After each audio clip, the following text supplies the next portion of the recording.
Je sais pas qu'est-ce que je recherche dans un partenaire, un colocataire. Absolument. En plus, c'est comme aussi tabou. Tu sais, si on était tous les jours ensemble, imagine. Même si parfois l'amour est si propre, ça n'empêche pas la tromperie. J'aime mieux dormir dans tes bras. On est d'accord que bel et bien, il y a un aspect de financier qui se rajoute. Il y a beaucoup de relations qui peuvent se briser à cause du facteur argent. Ça m'étonne pas qu'un jour il va me tromper. Ça me dérange pas parce que... Nicole, Ah ouais, t'avais raison, ouais, j'avais oublié. Tac. Fait que je commence l'intro comme ça.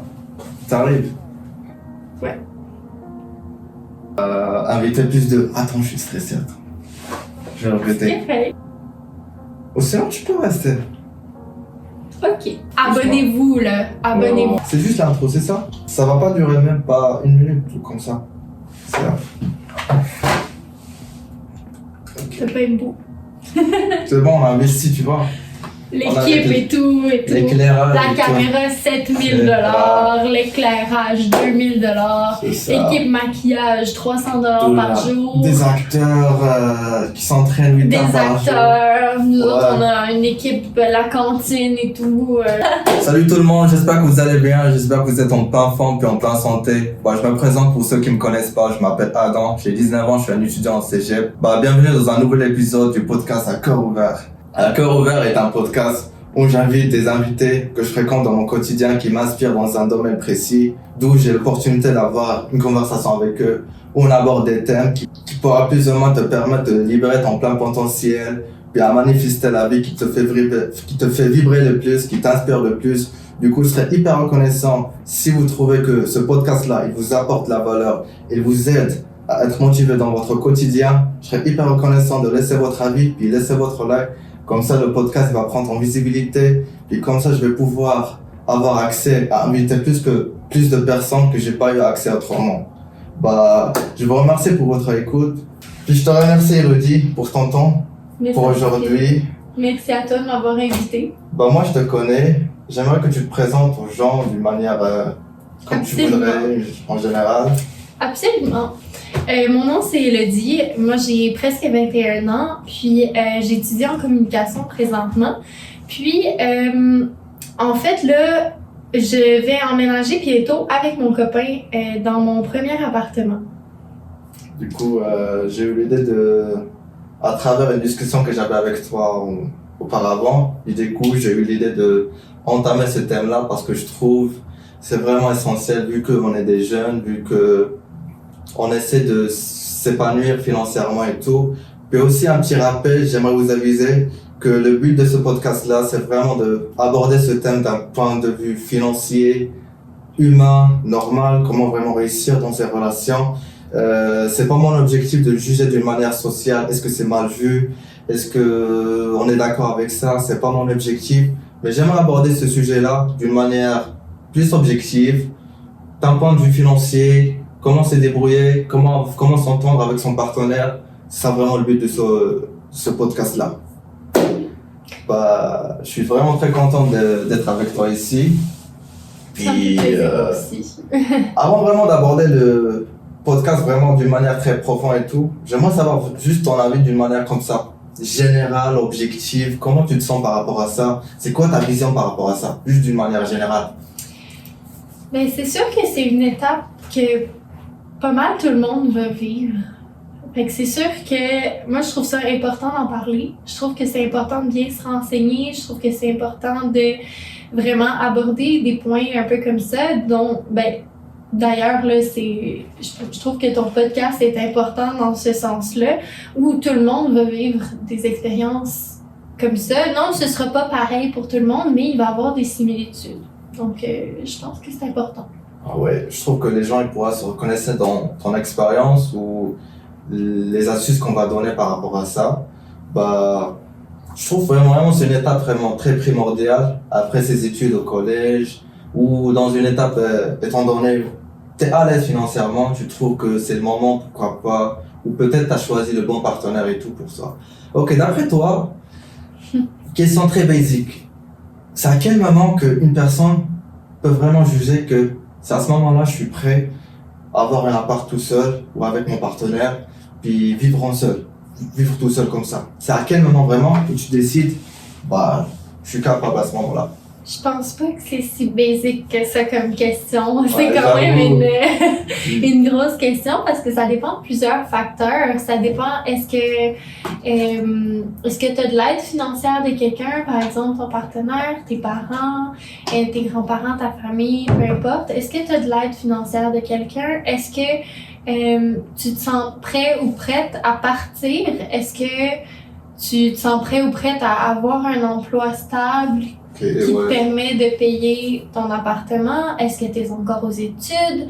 Est-ce que tu ne l'es plus? Est-ce que le partenaire ou la partenaire avec qui tu es, c'est vraiment la bonne personne pour toi? Puis il y a plusieurs critères encore qui poussent plus loin que ça.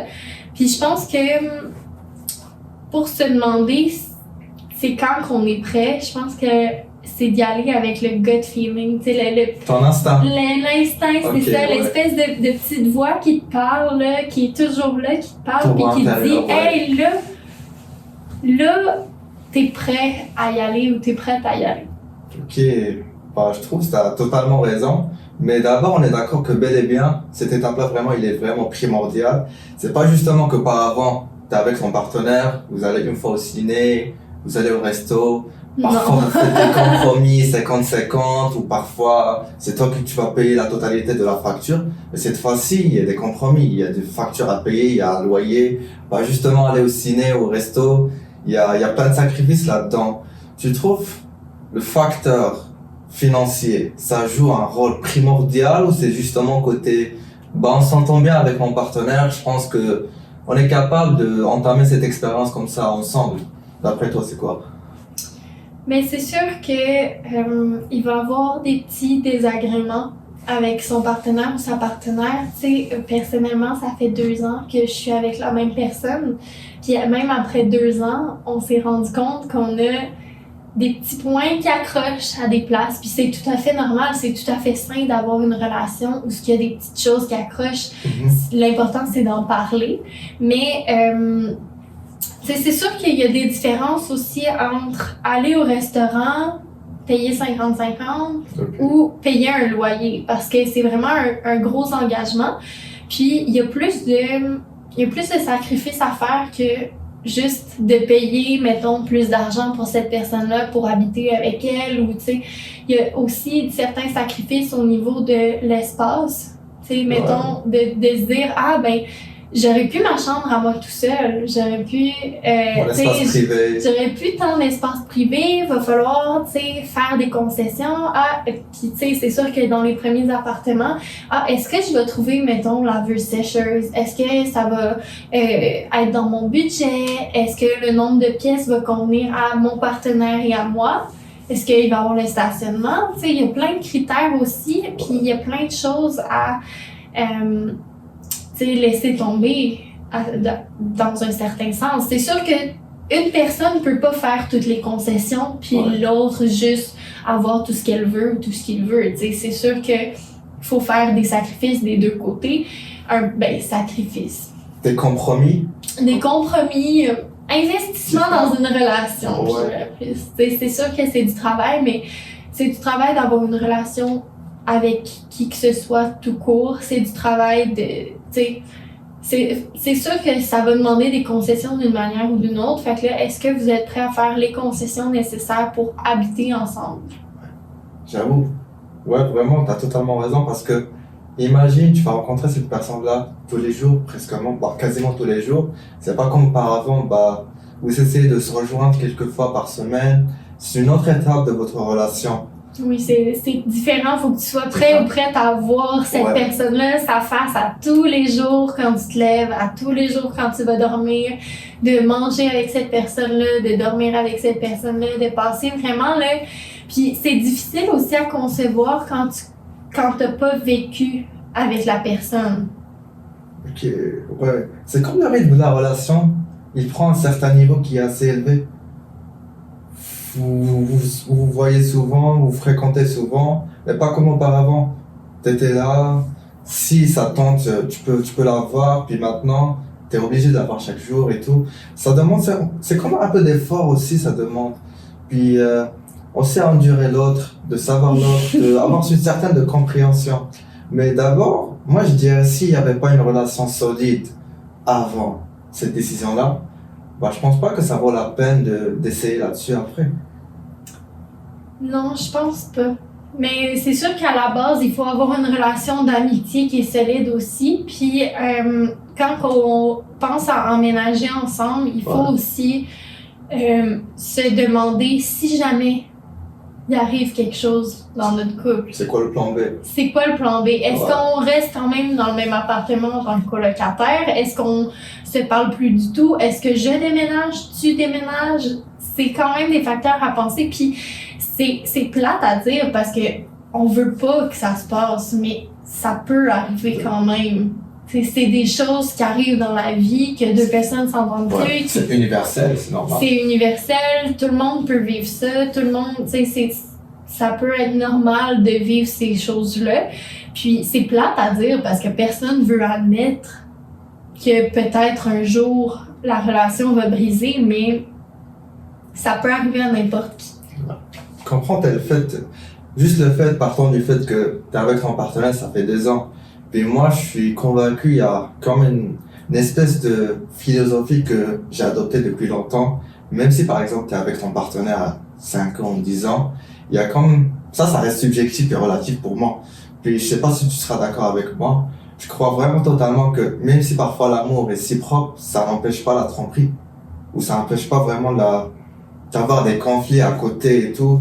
Du coup, une relation, c'est pas vraiment forcément, elle est fondée d'être tout le temps en cohérence avec l'autre. Parfois, ça peut aller mal. Ça peut dévier dans un sens où on n'avait pas prévu qu'auparavant. Du coup, t'as vraiment raison, faut avoir comme un certain plan B, de savoir comment réagir parce que, on va dire, c'est inhumain par exemple, t'as le pouvoir de ton partenaire de te jeter ailleurs parce que c'est juste, ça marche pas vraiment entre vous. Du coup, je pense que c'est ça vraiment, faut avoir une certaine réflexion. Puis aussi, je dirais le côté amour, côté sentiment, ouais, c'est la base, mais c'est pas ce qu'il faut. Tu es d'accord avec ça ou, tu vois? Ben, moi je crois fermement qu'il faut qu'il y ait une relation d'amitié à la base avant d'avoir une relation d'amour parce que c'est ça qui va maintenir la relation en place au cas où il y a quelque chose qui arrive puis même dans le cas où vous restez ensemble. C'est sûr que si tu es avec quelqu'un, tu décides d'emménager avec cette personne-là puis que vous êtes pas amis à la base, vous êtes juste en relation, vous allez au cinéma ensemble, vous mangez des fois au restaurant, mais qu'il n'y a pas une amitié, que vous n'avez pas une certaine complicité ensemble, c'est sûr que ça va beaucoup accrocher quand vous allez aller en appartement. Puis à ce moment-là, si ça accroche beaucoup, il y a des chances que la relation se termine. Puis quand la relation va se terminer, si vous n'êtes pas amis ensemble, ça va être encore plus difficile à vivre. Vraiment, d'endurer la relation comme ça. Mais d'après toi, comment tu définis une relation d'amitié? Parce que tu l'as cité plusieurs fois ici, tu l'as plusieurs fois mentionné, mais une relation d'amitié, à quoi consiste vraiment?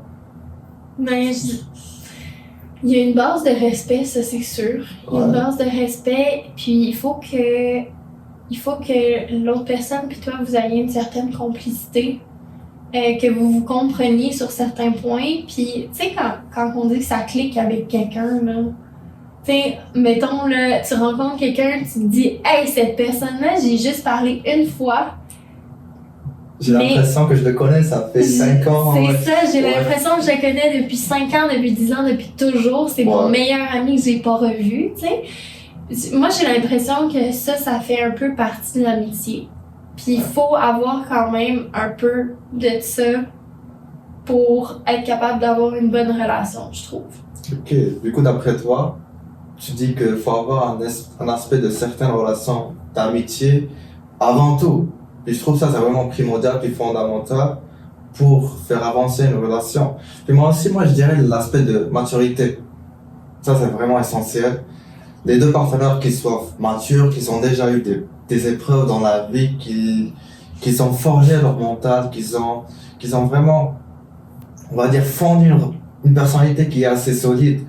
Moi, je dirais vraiment ce point de maturité que les deux personnes, ils savent c'est quoi les conséquences qu'ils pourraient avoir, ils savent les difficultés de la vie. Moi, je dirais la maturité, c'est vraiment un élément vraiment crucial pour une relation. Pas certainement côté émotion, ouais, ça c'est la base, mais aussi la maturité. Tu vois? Mais tu vois, je suis à moitié d'accord avec toi. Parce que il faut quand même que, tu sais, en fait, il faudrait que les deux partenaires aient une maturité qui est au même niveau.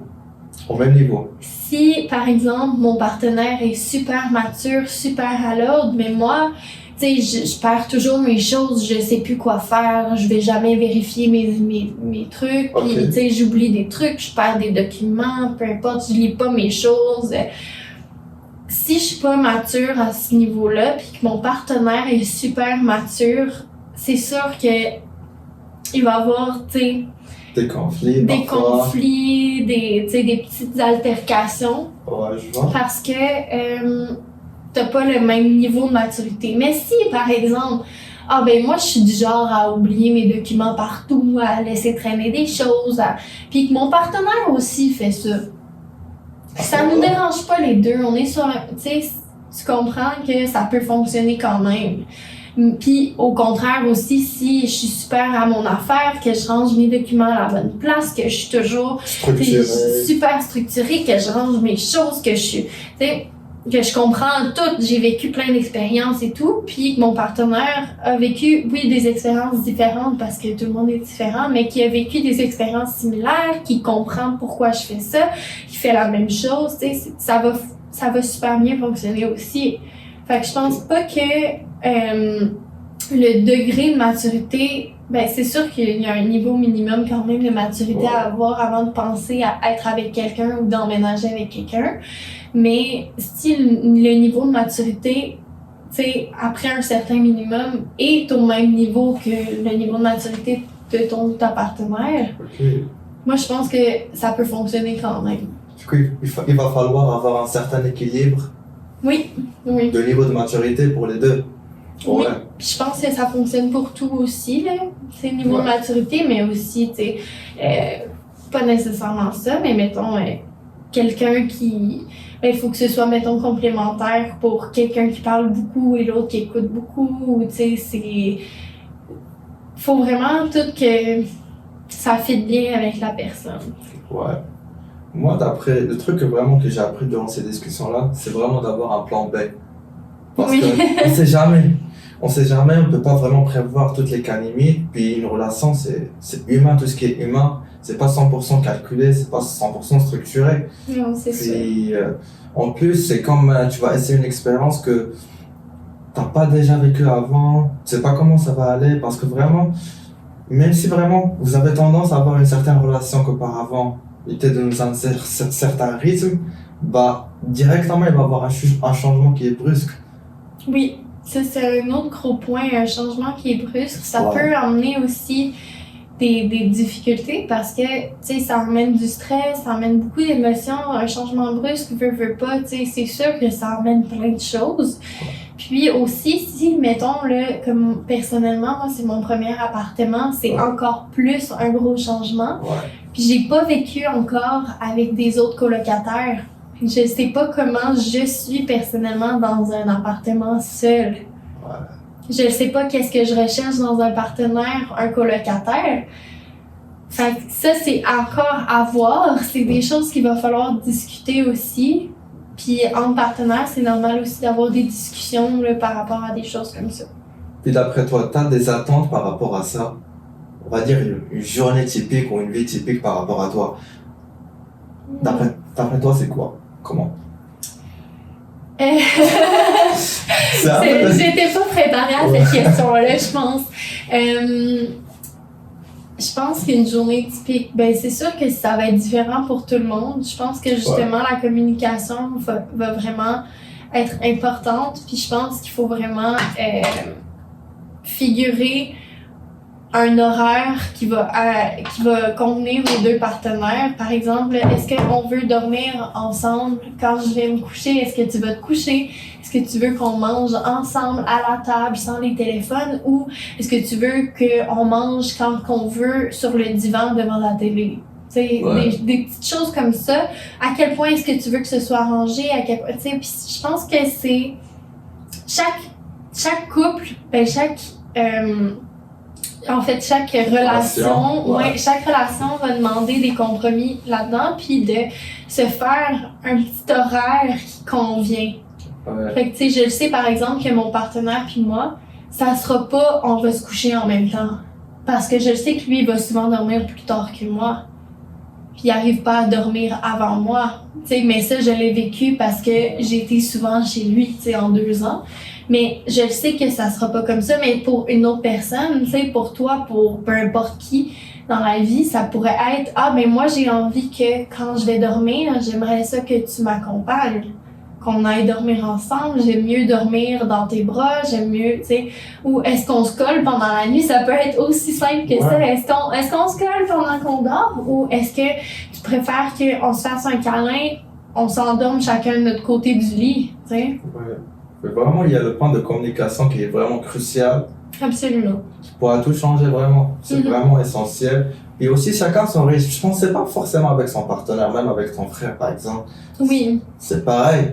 C'est Mhm. pareil. Vous allez s'entendre avec un horaire qui va être précis, à quel moment vous allez manger, à quel moment vous allez dormir. Parfois, moi, par exemple, j'aime travailler plus la nuit, j'aimerais avoir du silence, avoir un environnement qui est paisible pour moi. C'est vraiment surtout le point qui est communiquer, parfois s'exprimer. Vraiment, ça dérange pas vraiment. De juste faire connaître à la personne tes attentes, à quoi t'attends dans cette expérience-là. Oui, puis avoir du respect pour les attentes de l'autre personne aussi. Si l'autre personne dit « Ah, je préfère qu'on n'invite pas plus qu'une personne par semaine », essaye pas d'inviter 3 personnes par semaine. On respecte aussi ce que, tu sais, les attentes de l'autre parce que vous partagez un espace commun, puis c'est tous les deux votre milieu de vie. C'est pas mon appartement, c'est mon appartement et celui de mon copain. Ça appartient à nous. Ça appartient à nous deux. Donc, nous deux, on a nos règles qui sont plus importantes pour nous.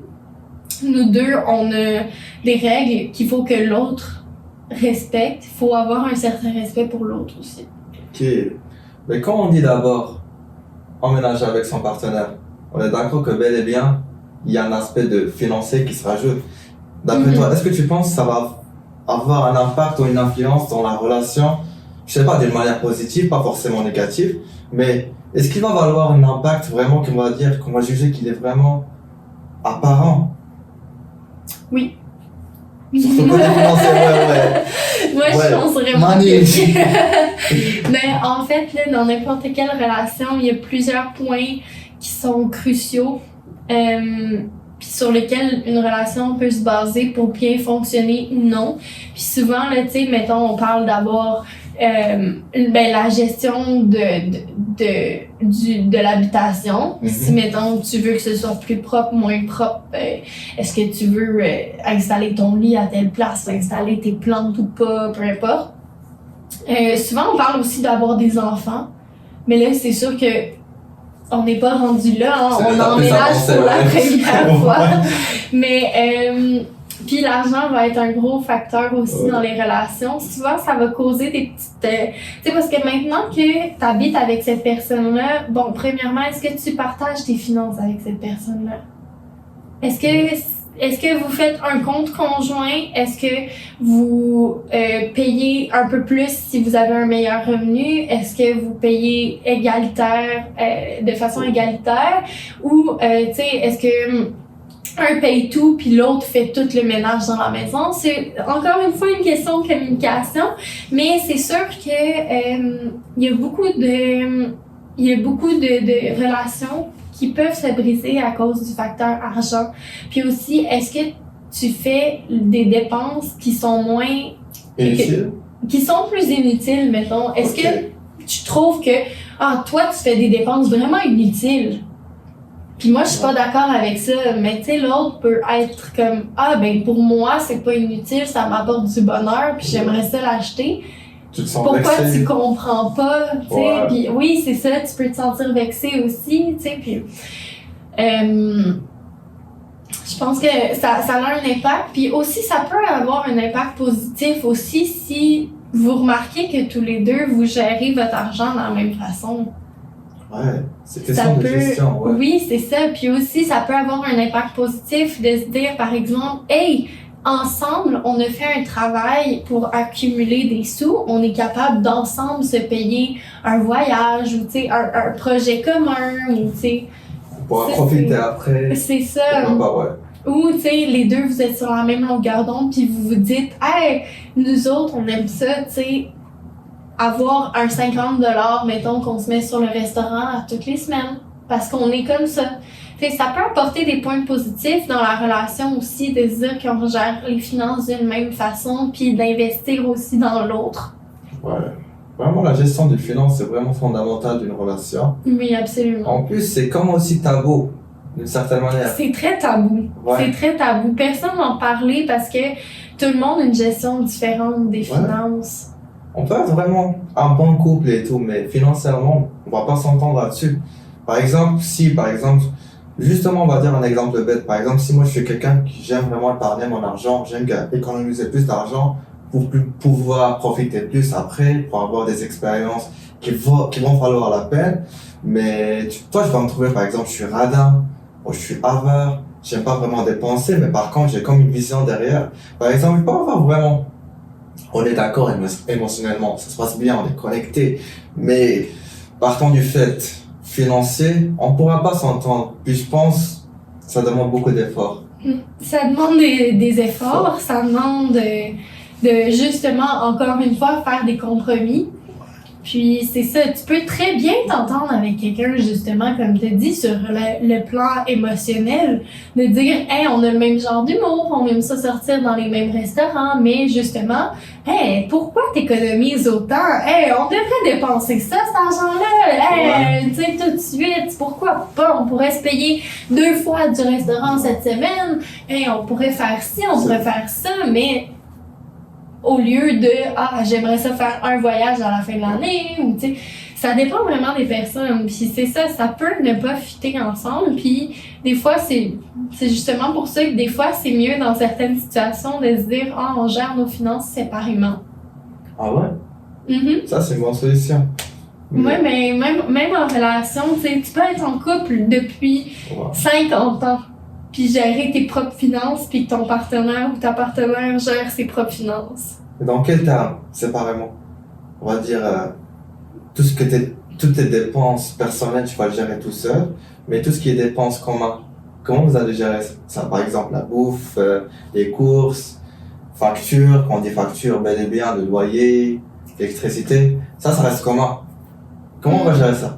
Ben, c'est sûr que là, c'est un point de vue un peu plus personnel, mais je pense que ça devrait être égalitaire. Je pense qu'il devrait avoir une contribution qui est pas nécessairement monétaire, mais une contribution qui est équivalente. Ouais. Par exemple, quelqu'un qui paye le loyer, l'autre paye l'électricité, l'eau chaude, l'éclairage, tout ça, et l'épicerie. Puis là, ça équivaut à, je sais pas... puis il fait toutes les tâches ménagères, peu importe. Ouais, en tout cas, c'est vraiment... Puis ça se base sur une discussion aussi, mais une personne ne devrait pas avoir tous les fardeaux. Toute la totalité. De la totalité de toute la charge, ouais. Parce que, veux pas, ça amène la charge mentale, beaucoup de charge mentale. Puis souvent, tu sais, c'est la même chose pour les tâches ménagères. Si les deux personnes ne se séparent pas ça d'une façon qui leur convient puis qui est égale, c'est sûr que ça va amener une certaine charge mentale, puis ça va être difficile à gérer pour une des deux personnes. Ouais, vraiment, ça sera bien que chacun contribue avec ses propres moyens. Oui, ouais. Avec ses propres moyens, ça c'est important que tu apportes ce point-là, parce qu'une personne peut avoir des revenus beaucoup plus faibles ou être en conditions physiques différentes de l'autre. Ouais. Puis, tu sais, par exemple, je me casse la jambe, je suis plus capable de faire de ménage, là. À ce moment-là, est-ce que je contribue plus financièrement pendant ce temps-là ou pas? Est-ce que je fais les tâches que mon partenaire était supposé faire en échange, il fait les tâches que j'étais supposée faire? Ouais. Ça, tu sais, par exemple, je peux encore faire la vaisselle parce que je peux m'asseoir, mettons, devant l'évier, tu sais. ou tu sais, je peux pas faire le ménage, mais je peux faire le lavage. C'est à distribuer de façon égale. Puis je pense que dans tous les cas, dans tous les cas, il y a quand même à avoir discussion pour séparer ça. Vraiment. Parce que d'abord, on est d'accord que bel et bien, dans un couple, chacun a ses propres énergies. Il y a une énergie masculine, une énergie féminine. Pas nécessairement, mais il y a toujours des énergies différentes, peu importe le genre, l'identité de la personne. Puis chacun a sa façon d'exprimer son amour. C'est pas forcément de la même manière ou de la manière typique qu'on connaît tous. Chacun, par exemple, si je travaille plus, c'est une preuve que je t'admire plus. Oui, absolument. Je fais attention à toi plus. J'aimerais que tu sois dans une bonne situation. Ça aussi, c'est une bonne façon d'exprimer son amour. Mais parfois, au côté opposé, on peut l'apercevoir comme quelqu'un qui est indifférent, qui est insouciant, tu passes pas le temps beaucoup avec ton partenaire et tout. Mais je dis parfois aussi, faut respecter aussi chacun sa façon d'exprimer son amour, vraiment. Oui, puis encore une fois, et je vais vraiment le répéter tout le long, mais communication. Voilà. C'est vraiment important parce que, encore une fois, tu sais, quelqu'un que sa preuve d'amour, c'est justement de donner de l'argent, donner tout ce que, tu sais, à son partenaire, tout ce qu'il veut ou tout ce qu'elle veut, tu sais. Ça peut être une preuve d'amour tellement forte pour une personne. Ça peut être, moi, je suis une personne très matérielle, je veux t'offrir tout ce que tu as besoin, mais l'autre personne, tu sais, peut le percevoir justement, comme tu as dit, comme de l'indifférence, comme, tu sais, tu veux pas passer de temps avec moi. Non, c'est pas ça, mais faut se communiquer pour que la personne qui donne tout à l'autre financièrement, de façon matérielle, puisse exprimer que pour lui ou pour elle, c'est la plus grande preuve d'amour qu'il y a, puis que l'autre le reçoive comme « Ah, ok, ben chaque fois que, il me donne quelque chose, qu'il m'achète quelque chose, qui me permet de, tu sais, vivre de façon financièrement stable, ben à chaque fois, tu sais, qu'il paye l'épicerie au complet, qu'il paye le loyer au complet, ben c'est une preuve d'amour. Je dois le recevoir comme de l'amour. Puis là, tu sais, de se dire, OK, ben cette action-là, c'est de l'amour, c'est pas de l'indifférence. Ouais. Au contraire, quelqu'un qui veut tout le temps passer du temps avec l'autre, puis l'autre est comme, ben voyons, tu sais, attends, là, pourquoi tu veux autant passer de temps avec moi? Parce que pour cette personne-là, c'est pas tant important, tu sais. Mais de dire, mais cette personne-là passe du temps avec moi, parce que elle m'aime, tu sais. Ouais. C'est de trouver un compromis, de se dire, on passera du temps ensemble à tel moment, comme ça, tu sais, ça viendra pas trop pour moi, mais je vais le percevoir encore comme, tu sais, je vais le percevoir ces moments-là comme de l'amour que tu me donnes, tu sais. Est-ce qu'il y avait une discussion avant ça? Une grosse discussion, vraiment. Vous dites, c'est le moment. Non, il y a des discussions, que ce soit subtil ou direct, il y a toujours des discussions qui se passent. Ça se passe pas comme ça, là. C'est pas tout d'un coup on est en appartement puis on sait pas pourquoi, là. C'est vraiment, tu sais, dans notre cas, ça s'est passé un peu plus subtilement. Subtilement, oui, surtout. C'était les petits commentaires de mais tu sais, mais. Pourquoi pas? D'une manière implicite. Tu sais, viens passer la nuit chez nous. OK. Tu sais, si on était tous les jours ensemble, imagine. Imagine on habitait ensemble, tu sais. Tu sais, c'est drôle comme idée, mais... Des messages comme ça, direct, implicites, des petits messages implicites. Ouais. Puis finalement, on se les dit plus directement, on était comme, tu sais, en fait, là, quand on dit, si on habitait ensemble, en fait, est-ce que tu veux qu'on habite ensemble? Je pense que oui. OK, parfait. Puis c'est sûr que mon copain puis moi, on est vraiment beaucoup axés sur la communication. Puis on a parlé aussi de qu'est-ce qui accrocherait potentiellement entre nous quand on allait emménager ensemble. Puis on a essayé de faire des compromis déjà avant de rechercher même un appartement. Ouais. C'est vraiment... Le mot qu'on a vraiment tellement répété durant ce podcast-là, c'est la communication. Communication. Communiquer, les gars, c'est ça. En fait, c'est parfois aussi pour vraiment réussir dans cette expérience-là, faut aussi parfois admettre parfois des réalités qui sont dures. Parfois, oui. Surtout le fait je sais qu'on sera tout le temps ensemble, mais aussi, il faut pas attendre plein des autres, faut pas avoir des attentes par rapport aux autres, parce que toi, t'es toi, moi, je suis moi. Absolument. T'as ta manière comment tu vas fonctionner, ta manière comment, t'as tes propres mécanismes. Tu vois. Oui, puis tu sais, quand tu dis des réalités qui sont parfois dures à admettre, c'est pas juste par rapport à l'autre personne, c'est aussi par rapport à soi. Ouais. C'est de se dire, OK, je ne serai pas le partenaire ou la partenaire idéale tout de suite. Je vais travailler, mais ça demande de réfléchir sur soi-même puis de se dire, je vais écouter mon partenaire ou ma partenaire. Ça se peut que j'aie pas raison. Ouais. Mais le but dans tout ça, c'est pas de me défendre, c'est pas de trouver des excuses, c'est de se dire, ah ben, OK, mon partenaire ou ma partenaire aime pas ça quand je fais ça. Je vais pas commencer à trouver une excuse, je vais me dire, ah, tiens, c'est quelque chose que je peux changer, que ça fera pas une grosse différence dans ma vie de changer, à part que mon partenaire ou ma partenaire va être plus heureuse, puis que ça va faire en sorte que notre relation va être plus belle. Puis des fois c'est dur à admettre, des fois c'est dur de se dire, ah, j'ai pas fait une chose correcte, puis tu sais, la personne avec qui je suis trouve ça désagréable. C'est dur des fois d'admettre qu'on a déçu quelqu'un.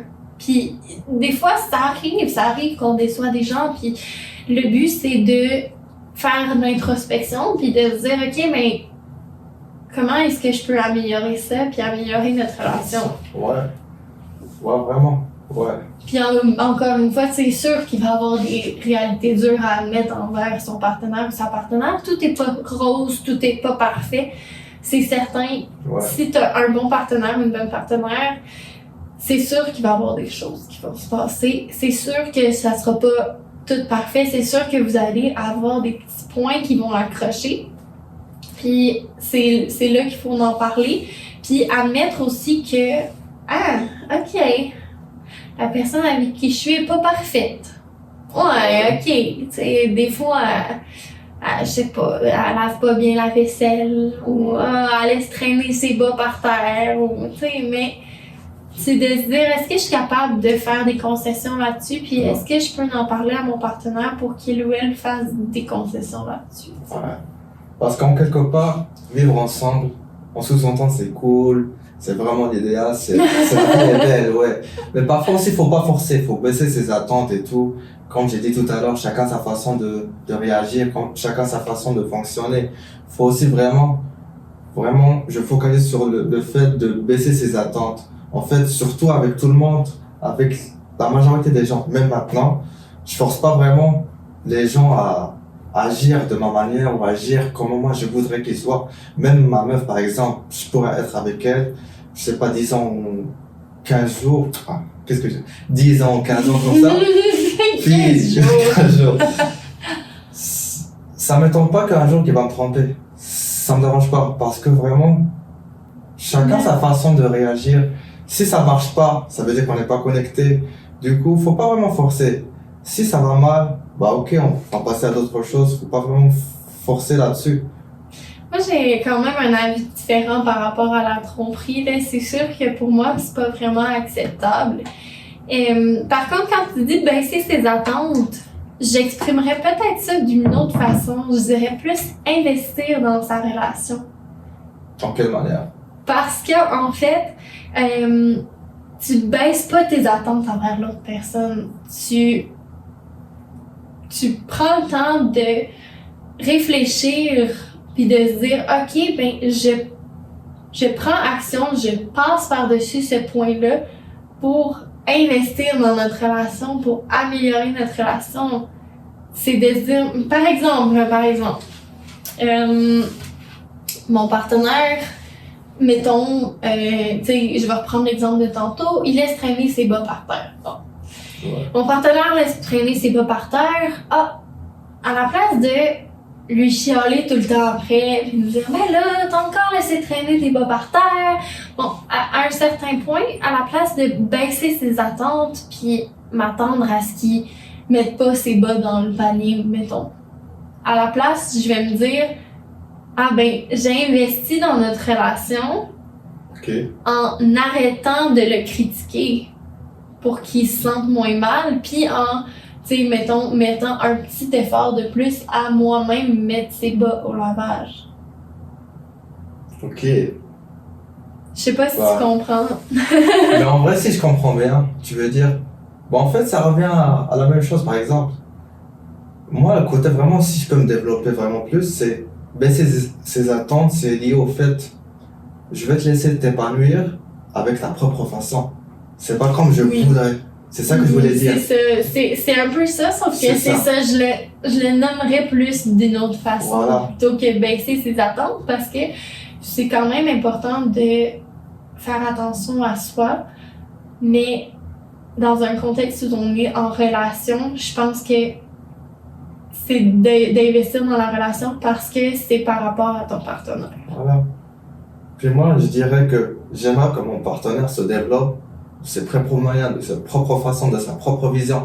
Pas forcément comme moi je le voudrais qu'il soit. C'est vraiment parce que durant ce moment-là, bah, attendre quelque chose des autres, c'est pas vraiment quelque chose qui est concret. On n'a pas le contrôle Non. là-dessus. C'est pour Non. ça. Moi, je peux pas vraiment contrôler tes idées, ta vision de choses. Parfois, ça se peut que j'en ai tort, puis toi, t'as totalement raison, puis après, je vais me vexer. Pourquoi le monde ne me comprenne pas? Non, c'est totalement en désaccord par rapport à ça, parce que chacun, il a sa façon de fonctionner, ou surtout au côté des relations. Faut pas vraiment attendre que ton partenaire soit comme tu le veux. Laisse-le épanouir de sa propre façon, de sa propre identité. C'est ça, en fait. Oui, puis c'est tellement plus beau de grandir aux côtés de quelqu'un qui est différent de toi aussi. Là. Voilà. Tu sais, quelqu'un qui fait la taille que tu veux, qui a les cheveux, les yeux de la bonne couleur, que, tu sais, Qui je sont- sais pas, Ouais. tu sais, cette personne-là fait exactement ça, L'idéal, vraiment. ça n'existera pas. Ouais. Ça n'existera pas, mais l'amour en tant que tel, c'est de trouver quelqu'un qui va Accepter comment tu es. t'accepter comme t'es, puis que tu vas accepter comme il est ou comme elle est, puis que tous des petits défauts, c'est plus des défauts, c'est des petites choses adorables qui te font penser à cette personne. Ouais, c'est comme un tableau, c'est comme ces trucs-là qui rendent le tableau plus fascinant, plus attractif pour les gens. Ouais, si on compare ça comme un tableau de peintre, c'est comme des petits déchirures comme ça qui rendent le tableau plus fascinant, plus Des marques ado- d'usure. voilà, plus Des- adorable à voir. Ouais. Ben oui, C'est tout le surtout monde ça. n'est pas tout neuf, tout parfait, tout beau, là. Ouais. À moins que C'est ce ça. soit un nouveau-né. là. Ouais. Ouais, je trouve vraiment pour moi, bah, de mon côté, je trouve que c'est une étape qui est vraiment très loin de moi. Surtout lié au fait de ma personnalité, je sais pas, de ma manière, comment je fonctionne. C'est correct. Je trouve que je prends mon temps à choisir, plus ou moins. Je prends mon temps à choisir, puis je trouve que c'est pas justement foncer là-dessus comme ça. Il va falloir des calculs, puis moi j'ai pas vraiment traîné beaucoup par rapport à ça. Je sais qu'un jour ça va pas marcher, puis j'ai pas encore envie de réessayer, puis tomber dans ce cercle vicieux à chaque fois de chercher le bon partenaire qui pourra plus ou moins s'entendre avec moi. En plus, je suis quelqu'un qui apprécie sa propre solitude. Il va falloir parfois durant l'année, il va falloir des mois que j'aimerais être vraiment tout seul, carrément tout seul. Puis j'essaie de développer ce point-là, que d'être un peu plus ouvert par rapport aux gens, être plus, on va dire, c'est pas côté social. Je peux dire bonjour à tout le monde, ça me dérange pas, mais parfois j'ai besoin des moments d'être tout seul carrément. Parfois des longues périodes et tout. Puis je pense pas que parfois mon partenaire va accepter ça ou va Mais encore une comprendre fois, ça. Ouais. encore une fois, c'est une question de parler avec la personne, puis de trouver un horaire qui fait à tous les deux, tu sais, de se dire, ah ben, moi je sais que j'ai des mois où je voudrais pas te voir, puis c'est pas que je t'aime pas, mais je me sentirais pas à l'aise de voir qui que ce soit d'autre dans mon espace de vie. Fait que comment qu'on procède à ce moment-là, s'il arrive un mois où je me sens pas à l'aise de tout le temps être avec toi, est-ce que j'ai une pièce pour moi ou espace est-ce qu'on privé. dort encore ensemble? Est-ce que j'ai une pièce où je peux dormir? Je dors-tu dans le salon? Ou est-ce que, par exemple, on soupe encore ensemble? Est-ce qu'on se dit quand même bonjour? Est-ce qu'on, tu sais, qu'est-ce qu'on fait ensemble? Est-ce que j'installe mon bureau dans une autre pièce, puis j'ai ma petite zone calme où j'ai ma bulle? Encore une fois, c'est une question de être bien avec sa partenaire, d'être, tu sais, à l'aise, de pouvoir communiquer nos besoins, tu sais. C'est vraiment juste ça. Ouais. Puis je trouve ça parfois, en plus comme une astuce pour moi, si je dirais ça, je parlais avec moi-même d'ici 5 ans, ça c'est une astuce pour moi. Si j'aimerais vraiment entamer cette expérience-là, bah, je dirais d'abord, faut essayer d'avoir à vivre tout seul. Quand j'ai tout seul, avoir ses propres factures tout seul, son propre loyer tout seul. Après, tu pourras juger, ok, peut-être je suis prêt à vivre avec quelqu'un, peut-être maintenant je suis responsable, je suis capable de prendre quelques sacrifices pour certaines personnes ou même pour moi. Je pense que d'abord, faut essayer d'abord cette expérience-là de vivre tout seul d'abord, loin de ta famille, un peu de sortir de sa zone de confort. Après, tu pourras juger. Bah, à ce moment-là, peut-être, je dirais que pourquoi pas vivre avec quelqu'un avec moi. Ouais, mais je suis tout à fait d'accord avec Ouais. toi sur ce point-là. Puis aussi, ça fonctionne un peu comme ça dans plusieurs domaines. Par exemple, si tu parles d'aimer quelqu'un, faut que tu commences par t'aimer toi-même avant Exactement. d'aimer quelqu'un d'autre. Exactement, Faut que ouais. tu commences par être capable de te gérer, tu sais, puis avant de te gérer et de gérer quelqu'un d'autre. Ouais. Puis c'est sûr que ça fonctionne aussi comme ça, tu sais, pour n'importe quelle situation, tu sais, il faut apprendre à le faire avant de le faire avec quelqu'un d'autre, tu sais. Ouais. À moins que ce soit un tuteur. Bon, Mais professeur. non, on va pas commencer avec Non. emménager avec son professeur, là, wow, là. D'abord, faut être suffisant pour soi-même, apprécier sa solitude. On va dire, la solitude, c'est tout le temps, c'est mal vu, mais vraiment, faut apprécier sa présence, apprécier ses propres pensées, apprécier ses propres idées. Puis à ce Oui. moment, ouais. Oui, puis la solitude, c'est vraiment quelque chose qui est tabou, j'ai l'impression. Tu sais, souvent sur Internet, on voit des couples, des vidéos, des couples qui sont tout le temps ensemble, qui matchent dans leurs vêtements, qui font les mêmes choses constamment. Puis tu sais, souvent, C'est ça. ma blonde va s'offusquer si je commande rien à manger quand on s'en va au restaurant, tu sais. Mais réellement, est-ce qu'on a vraiment besoin de ça? Est-ce qu'on a besoin d'être 100% du temps avec son partenaire pour lui prouver son amour? Est-ce qu'on a besoin de toujours tout faire pareil comme l'autre? Tu sais, moi, je te dirais personnellement, là, dans ma relation de couple, Ouais. mon copain, là, il a bien beau manger quelque chose, je mange rien, personne va s'offusquer. On a bien beau manger dans 2 restaurants différents, personne va s'offusquer. Puis il a bien beau aller, je sais pas, gamer le soir pendant que moi j'écoute la TV. Moi, je pense que c'est ça. Comme tu as dit, tout le monde devrait avoir un peu de solitude, puis apprendre à vivre avec soi-même pour être en couple, tu sais. Puis c'est vraiment, je sais pas pourquoi c'est aussi tabou non plus de dire ah ben moi je veux être tout seul des fois. Ouais. Ça veut pas dire que t'aimes pas quelqu'un. Ou tu essaies de se méfier de cette personne-là. Non, c'est Ça complètement veut le contraire. vraiment, c'est ça veut vraiment pas dire ça. Ça veut dire je prends soin de moi-même pour pouvoir mieux prendre soin de toi. Wow. Ça, c'est la phrase du podcast. Prendre soin de soi-même pour après pouvoir prendre soin de toi-même. Ça, c'est Ça wow. puis communication. Ouais, surtout ces deux-là. Ouais. Ouais. Mais pour vrai, moi je pense que tout mène à ça. Ouais. C'est tout part de soi. Puis on va revenir un peu à la question du début. Comment tu sais quand t'es prêt à aller en appartement avec quelqu'un? C'est comment on a trouvé la réponse maintenant? D'abord, Ça dépend de plusieurs facteurs, Ouais. encore une fois. Puis c'est ça tourne autour de la relation particulière que tu vas avoir, ouais. qui va être unique avec ton partenaire. Ouais, c'est ça, tout à fait, tout à fait. Moi, je dirais d'abord, sois à l'aise avec toi-même. Puis ça, si d'abord tu es à l'aise avec toi-même, Je dirais que c'est parmi les facteurs qui seront influençables ou primordiaux qui vont te permettre de vivre avec ton partenaire. D'abord, en fait, le truc qui est vraiment énorme, imagine, durant toutes mes relations, à chaque fois que je me mettais au couple, je me disais, il y a comme un truc qui me manque. Je dois l'évoluer plus. Ah, je dois encore travailler plus. Ah, je dois m'entraîner plus. C'est comme un truc qui me manque. Ah, peut-être je dois évoluer d'une manière, je peux communiquer d'une manière plus fluide et tout. C'est comme une espèce une quête de développer soi-même. C'est tout le temps. C'est tout le temps. La seule personne avec qui tu vas vivre toute ta vie, c'est toi-même. Bah ouais, c'est ça. Je pense qu'on a abordé plein de trucs durant ce podcast-là.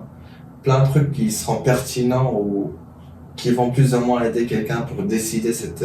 On l'espère, Ouais. on l'espère. On l'espère pour tous.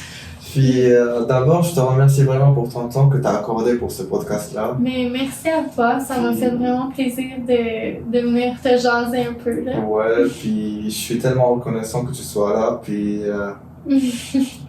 on se donne rendez-vous aux prochaines fois. Puis prenez soin de vous. Puis j'espère que le podcast va vous plaire. Puis n'oubliez pas vraiment de lâcher un like. Puis s'abonner pour être en courant pour tous les podcasts qui vont suivre. Merci. Prenez soin de vous, prenez soin de vous. Bye bye.